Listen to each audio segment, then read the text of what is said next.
আসসালামু আলাইকুম। আজকে আমরা ট্রায়াল ব্যালেন্স টপিকটা সম্পর্কে একটু জানব। তো ট্রায়াল ব্যালেন্স জিনিসটা কি আগে বোঝা লাগবে। ট্রায়াল ব্যালেন্স বোঝার আগে আসলে ট্রায়াল ব্যালেন্সটা মূলত জার্নাল আর লেজার থেকে আসে। জার্নাল আর লেজার তো আলাদা টপিক। লাইক কোনো একটা কোম্পানির কোনো একটা বিজনেসম্যান ধরতে পারেন, বিজনেসম্যান উনি ওনার বিজনেসের জন্য যে লেজার রেডি করেন, প্রত্যেক দিনের ট্রানজ্যাকশনগুলো লিখে রাখেন। তারপর প্রথম জার্নাল লিখেন, জার্নাল থেকে লেজার আসে। এই যে প্রত্যেকটা ট্রানজ্যাকশনে আলাদা সুন্দর করে যে হিসাব, ডেবিট ক্রেডিটের যে হিসাব, এইটা আসে লেজারে। তারপর ধরেন বছরের কোনো একটা নির্দিষ্ট সময়ে, লাইক এইটা বছরের শেষেই হয় ম্যাক্সিমাম টাইম। বছরের শেষে ধরেন উনি ওনার যে হিসাবটা ঠিক আছে কি না এটা দেখার জন্য ট্রায়াল ব্যালেন্সটা রেডি করেন। তো ট্রায়াল ব্যালেন্সটা এইভাবে রেডি করা হয়। ডেবিট আর ক্রেডিটের হিসাব থাকে এখানে। ডেবিট আর ক্রেডিট যদি সেম হয় তাইলে ট্রায়াল ব্যালেন্স ঠিক আছে, মানে সারা বছরের হিসাবে কোনো গোলমিল খায় নাই, আদারওয়াইজ হিসাবে গোলমিল আছে, এইটাই বোঝায়। তো এখানে একটা ট্রায়াল ব্যালেন্স দেখি, একটা এক্সাম্পল নিয়ে রাখছি। তো এটা মূলত স্নোগো একটা কোম্পানির বছরের শেষের দিকে একদম ডিসেম্বর 31 একটা হিসাব দেওয়া আছে। এখন আমরা এখান থেকে ট্রায়াল ব্যালেন্সটা রেডি করব। ট্রায়াল ব্যালেন্স খুবই ইজি। প্রথমে সিরিয়াল নাম্বার থাকবে। তারপর লেখার সিস্টেমটা এইরকম। প্রথম ট্রায়াল ব্যালেন্স যে লিখতেছি এটা লেখা লাগবে, কোম্পানি নেম দেওয়া লাগবে, তারপর টাইম দেওয়া লাগবে। এখানে তো অবশ্যই ইনফরমেশন দেওয়া থাকবে, এইভাবে লেখা লাগবে। এটা লেখার সিস্টেম এরকম। তারপর সিরিয়াল নাম্বার যতটা সিরিয়াল আছে এতগুলো লেখা লাগবে। তারপর অ্যাকাউন্ট টাইটেলটা কি? অ্যাকাউন্ট টাইটেল হলো এই যে প্রত্যেকটা জিনিসের নাম আছে না, এগুলোই হলো এক একটা অ্যাকাউন্ট টাইটেল। আর তারপর ডেবিটে কী বসবে, ক্রেডিটে কী বসবে, এটা তো আমরা দেখবই। এবার আমরা আমাদের মেন অঙ্কে ফিরে যাই। তো প্রথমে যদি দেখি ইকুইপমেন্ট, তো ইকুইপমেন্ট আসলে কি? ইকুইপমেন্ট হলো যন্ত্রপাতি। লাইক আমি আমার একটা বিজনেসের জন্য আমি জিনিস কিনলাম। আমার প্রথমে এমনিতেই তো একটা বিজনেস হবে না, বিজনেসের জন্য অনেক জিনিসপত্র লাগবে, যন্ত্রপাতি লাগবে। লাইক আমার একটা মোবাইল লাগলো বিজনেসের কাজে, তো এইটা একটা ইকুইপমেন্ট হতে পারে। তো ইকুইপমেন্টটা তো ওয়ান কাইন্ড অফ অ্যাসেট। আমি টাকা দিচ্ছি, টাকা দিয়ে আমি আমার ইকুইপমেন্ট কিনে আনছি, তাইলে এইটা একটা অ্যাসেট। আর অ্যাসেট সবসময় ডেবিট হয়, এটা আমরা জানি, তাইলে ইকুইপমেন্ট অবশ্যই ডেবিট হবে। এখন ডেবিট আর ক্রেডিটের হিসাবে যদি আসেন, তাইলে যেগুলা বাড়ে এইগুলা হয় ডেবিট, আর যেগুলা কমে এগুলা হয় ক্রেডিট। আপাতত এইটাই মাথায় রাখেন, তারপর বাকিটা আমরা এক্সাম্পলের সাথে সাথে দেখে নেব।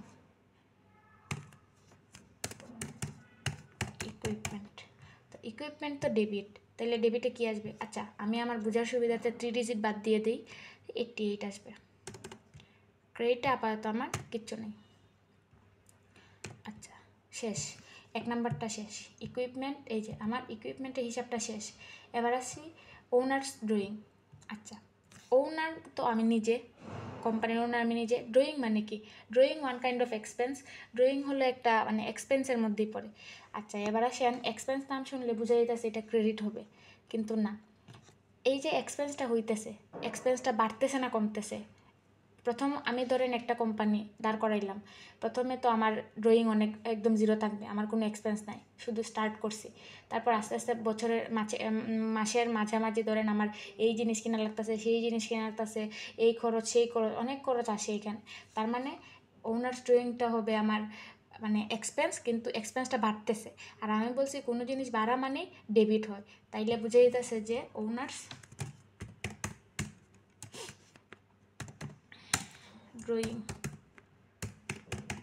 ড্রয়িং কি হবে?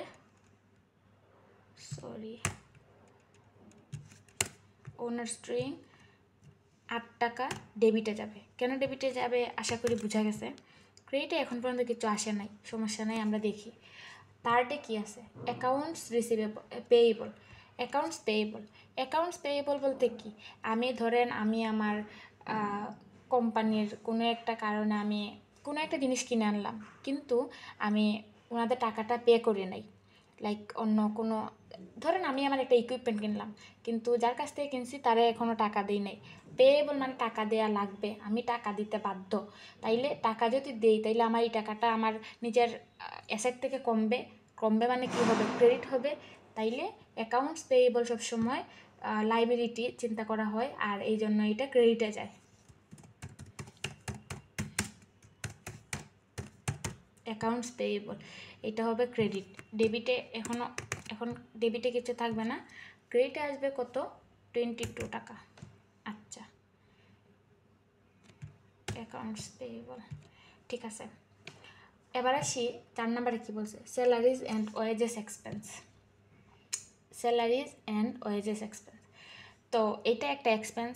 স্যালারি ধরেন আমি আমার বিজনেসের জন্য মানুষ হায়ার করছি অথবা আমার এমপ্লয়ি হায়ার করছি, এখন ওনাদের তো টাকা দেওয়া লাগবে, মাস শেষে একটা মান্থলি স্যালারি দেওয়া লাগবে, এটা হলো একটা এক্সপেন্স। আর এক্সপেন্স সবসময় তো ডেবিট হয়, কারণ এক্সপেন্স খরচ বাড়ে যত সময় যায়। আমার এই যে এটা টাকাটা দিতেছি, খরচটা আমার বাড়তেছে, তার মানে এটা এক্সপেন্স একটা ডেবিট।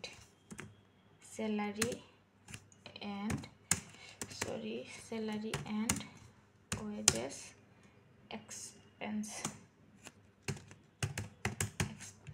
ঠিক আছে। এটা তো ডেবিট হবে, স্যালারি অ্যান্ড ওয়েজেস এক্সপেন্স 42 টাকা, এই যে এখানে হিসাবটা আছে 42 টাকা। এবার আসি অ্যাকাউন্টস রিসিভেবল। আচ্ছা, এটা যে ডেবিট হয়, ক্রেডিটে তো কিছু নাই, ঠিক আছে। 5 নম্বরে আসি অ্যাকাউন্ট রিসিভেবল। অ্যাকাউন্টস রিসিভেবল জিনিসটা কি?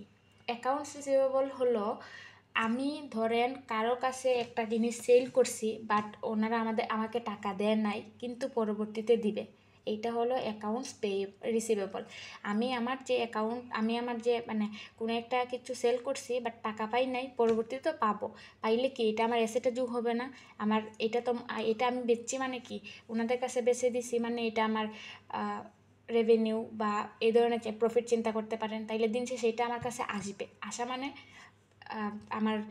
মানে এটা আমার অ্যাসেট হয়ে যাবে।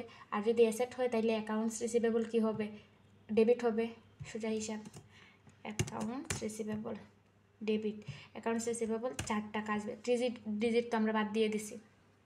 আচ্ছা, এবার আসি সার্ভিস রেভিনিউ। এখন সার্ভিস রেভিনিউ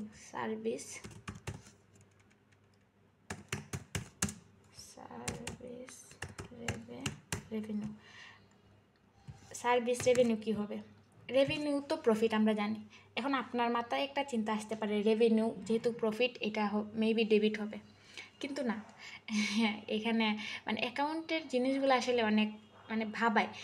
আপনি প্রথমে তো মেইনলি জিনিসটা ভাববেন যে আমি বিজনেসম্যান, আমি একটা কোম্পানির ওনার, আমি আমার নিজের হিসেবে চিন্তা করব। এখন আমি যদি একটা কোম্পানির ওনার, ধরেন স্নোগো কোম্পানিটা আমার, এখন স্নোগো কোম্পানির 1 মাস পরে বা 1 বছর পরে ধরেন আমার রেভিনিউ আসলো 10 টাকা, আমার প্রফিট আসলো 10 টাকা টোটাল হিসাব করে। তো এই যে রেভিনিউটা 10 টাকা আসলো, এটা তো আর আমার থাকবে না। এখান থেকে আমি কি করব? এখান থেকে আমি স্যালারি এক্সপেন্স দেব, তারপর আমি অ্যাকাউন্টস পেয়েবল যারা আমার কাছে টাকা পাইতো তাদের দেব, কিছু টাকা আমি আমার পার্সোনাল খরচে ইউজ করব। তাইলে রেভিনিউ যে আসতেছে 10 টাকা, এটা কিন্তু আমার হাতে আর থাকতেছে না, যতই আসতেছে ততই খরচ হইতেছে। তাইলে খরচটা তো বাড়তেছে, রেভিনিউ আসতেছে, খরচটাও বাড়তেছে, আর বাড়তেছে মানে ডেবিট হয়। তাইলে এটা আমার সরি রেভিনিউটা, খরচ বাড়তেছে, এক্সপেন্স বাড়তেছে, কিন্তু রেভিনিউ কমতেছে। আমার যে রেভিনিউ 10 টাকা, এই টাকাটা থাকতেছে না।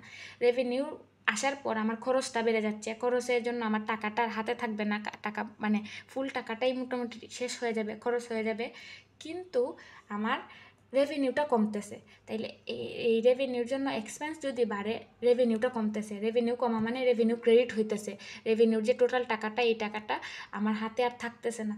এই জন্য রেভিনিউ কত টাকা আছে, 95 টাকা, এটা ক্রেডিটে চলে যাবে, 95 টাকা ক্রেডিটে চলে যাবে, আর ডেবিটে কিচ্ছু নাই। আচ্ছা, এবার আসি 7 নম্বরে কী বলছে দেখি, ওনার্স ক্যাপিটাল। আচ্ছা, ওনার্স ক্যাপিটাল তো ইজি জিনিস, ওনার্স ক্যাপিটাল সবাই পারি। আমি নিজে আমার যে মূলধন, এইটা ওনার্স ক্যাপিটাল, এইটাও যাবে আমার ক্রেডিটে। এটা ক্রেডিটে কেন যাবে? কারণ এটা আমি জমা রাখছি, কিন্তু এটা বিভিন্ন কাজে আমি ইউজ করব মানে আমার অ্যাসেটটা কমবে, টাকা কমবে, এক্সপেন্স বাড়বে, কিন্তু টাকাটা কমে যাবে এটার ক্ষেত্রে। তাইলে আমার ওনার্স ক্যাপিটালটা কী হবে, ক্রেডিট হবে।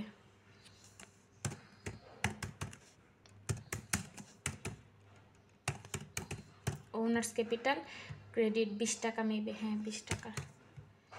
আর এখানে শেষ, ঠিক আছে। Owners capital. আচ্ছা, ওনার্স ক্যাপিটালের পর স্যালারি অ্যান্ড এক্সপেন্স পেয়েবল। আচ্ছা, তো পেয়েবল মানে কি? পেয়েবল মানে আমি দিতে বাধ্য, আমি পরে দেব, এখনও দেই নাই।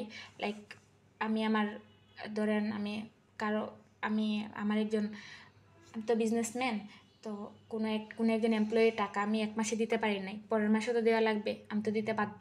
বাধ্য মানে লাইবিলিটি, লাইবিলিটি মানে ক্রেডিটে যাবে। তাইলে salary and wages payable. Salary and wages payable কত টাকা দেখি তো? স্যালারি পেয়েবল 2 টাকা। তাইলে এটা যাবে তো আমার ক্রেডিটে 2 টাকা, 2 টাকা।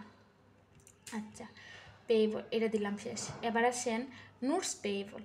নোটস পেয়েবল, আচ্ছা, ডিউ ইন 3 মান্থস। 3 মাসের আমার যে নোটস পেয়েবল, 3 মাসের যে আমার টাকাটা জমছে। নোটস পেয়েবল বলতে কি, আমি ধরেন আমি কারোর কাছ থেকে একটা জিনিস কিনছি, অন্য কোনো বিজনেসম্যানের কাছ থেকে, কিন্তু ওনাকে ওনার টাকাটা দেই নাই। উনি আমার এই যে আমার নামের যে টাকাটা, আমি যে টাকাটা উনি পাবেন আমার কাছে, এইটা একটা লিখে রাখছেন, এইটাই হলো নোটস পেয়েবল। তো notes payable due in 3 months, 3 মাসের টাকা জমছে, 3 মাসের 19 টাকা জমছে। হ্যাঁ, তাইলে এটা কি, এটা তো দেয়া লাগবে, তাইলে এটাও আমার যাবে ক্রেডিটে। নোটস পেয়েবল, আচ্ছা এটা একটু বুঝে নেবেন। নোটস পেয়েবল 19 টাকা, ডেবিট 0, ক্রেডিটে 19। আচ্ছা, নোটস পেয়েবল গেল। তারপর আসি ইউটিলিটি এক্সপেন্স, এটা একটু পরে আসি। প্রিপেইড ইন্স্যুরেন্স, এটাও একটু পরে আসি। ক্যাশে আসি। ক্যাশ তো সবাই জানি ডেবিট, তাইলে 2টা গড় বাদ দিই। 3 নাম্বার আসি ক্যাশ। ক্যাশ ডেবিট সবাই জানি 60 টাকা, এই যে এখানে আছে 60 টাকা, সরি ডেবিটে যাবে। ক্যাশ ডেবিট 60 টাকা, এটা আর বলাই লাগবে না, ক্যাশ সবসময় ডেবিট হয়। আচ্ছা, এবার আসেন ইউটিলিটি এক্সপেন্স। ইউটিলিটি এক্সপেন্স জিনিসটা একটু বুঝার আছে। লাইক এটা মেনটেনেন্স বিল বা মেনটেনেন্স ভাড়া বলতে পারেন। লাইক আমরা বাসা বাড়িতে যদি মানে বাসা ভাড়া থাকলে কি হয়, মালিককে শুধু বাসা ভাড়াটা দিই, আদার যে বিলগুলো আছে লাইক ইন্টারনেট বিল, তারপর গ্যাস বিল, এগুলা সব আমরা আলাদা হিসাব করি। এইগুলাকে বলে ইউটিলিটি এক্সপেন্স। আমার নিজের খরচের জন্য, মানে নিজে ইউজ করি, নিজে খরচ করি, এইরকম আর কি। তো এটা তো বাসা ভাড়ার বললাম। বিজনেসের ক্ষেত্রেও সেম। বিজনেসের তো অনেক এক্সট্রা খরচ আছে, ইলেকট্রিসিটি বিল, তারপর ওয়াইফাই বিল, অনেক ধরনের বিল আছে। এইটা হইল বিজনেসের বাসায় ইউটিলিটি এক্সপেন্স। আচ্ছা, তাইলে এক্সপেন্স ওয়ার্ডটা যেহেতু আছে, অবশ্যই ডেবিটে যাবে, কারণ আমরা বলছি এক্সপেন্স মানে খরচ, আর খরচ বাড়ে প্রত্যেক মাসে এই ধরনের বিল বাড়তেই থাকে। কোনো মাসে দেখা যায় যে ইলেকট্রিসিটি বিল অনেক বেশি আসে, এইরকম বাড়তেই থাকে, তো এটা তো ডেবিটে যাবে ইউটিলিটি এক্সপেন্স।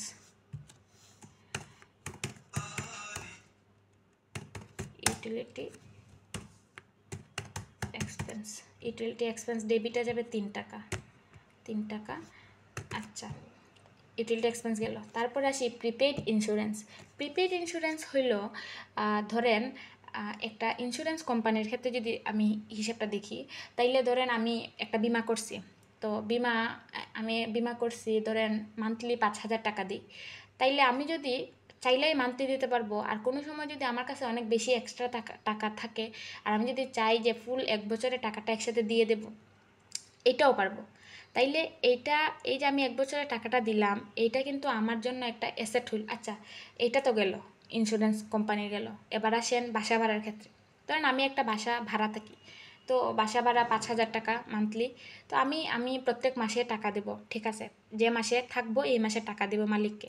কিন্তু না, আমার কাছে একবার মনে হইলো আমি ফুল টাকাটা একসাথে দিয়ে দিই, 1 বছরের টাকাটা।